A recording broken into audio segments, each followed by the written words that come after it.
Hi guys, তোমরা যে mini ব্লগটা এখন দেখছো সেটা হচ্ছে 31শে অক্টোবর 2025 তারিখ। তো তোমরা এখানে দেখতে পাচ্ছ আমার বোনপোকে আমি কোলে নিয়ে আছি আর ওকে গান শোনাচ্ছিলাম। আর চুপচাপ ও দেখো কত কিউটভাবে চুপচাপ বসে আছে। বাট এটা তোমরা দেখে ভেবো না যে আমার বোনপো খুব শান্তশিষ্ট একটা বাচ্চা। হ্যাঁ, কিন্তু ছোটোবেলাও খুব শান্তশিষ্ট ছিল, বাট এখন কিন্তু ও একদমই অশান্ত হয়ে গেছে। হ্যাঁ গাইস, তোমরা ঠিকই শুনেছো, ও এখন একদমই অশান্ত হয়ে গেছে। যত বড় হচ্ছে তত দুষ্টুমি বেড়েই চলেছে। বাট যাই হোক, আমাদের ফ্ল্যাটের নিচের তলায় একটা বাড়িতে খাওয়া দাওয়া ইনভাইট ছিল। ওদের বাড়িতে নাকি কি পুজো হয়েছিল, তার উপলক্ষে পুরো ফ্ল্যাটের সবাইকে ইনভাইট করেছিল। তো মাম্মাম দেখতে পাচ্ছ এখানে গিয়ে তার বাড়িতে গিফটটা দিয়ে আমরা চলে এসেছিলাম পাশের ফ্ল্যাটে খেতে, কারণ ওদের পাশের ফ্ল্যাটে খাওয়া দাওয়ার সব জোগাড়জাটি ওরা করেছিল।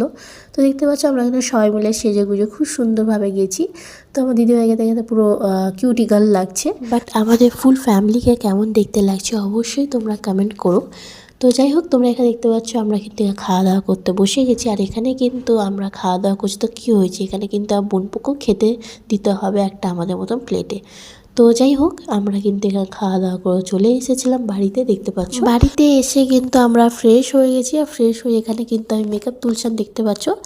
তো যাই হোক, চলো আজকের মতো মিনি ব্লগটা এখানেই শেষ করছি। ভালো লাগে লাইক কমেন্ট শেয়ার সাবস্ক্রাইব করে দিও। তো চলো আজকের মতো টাটা, বাই বাই।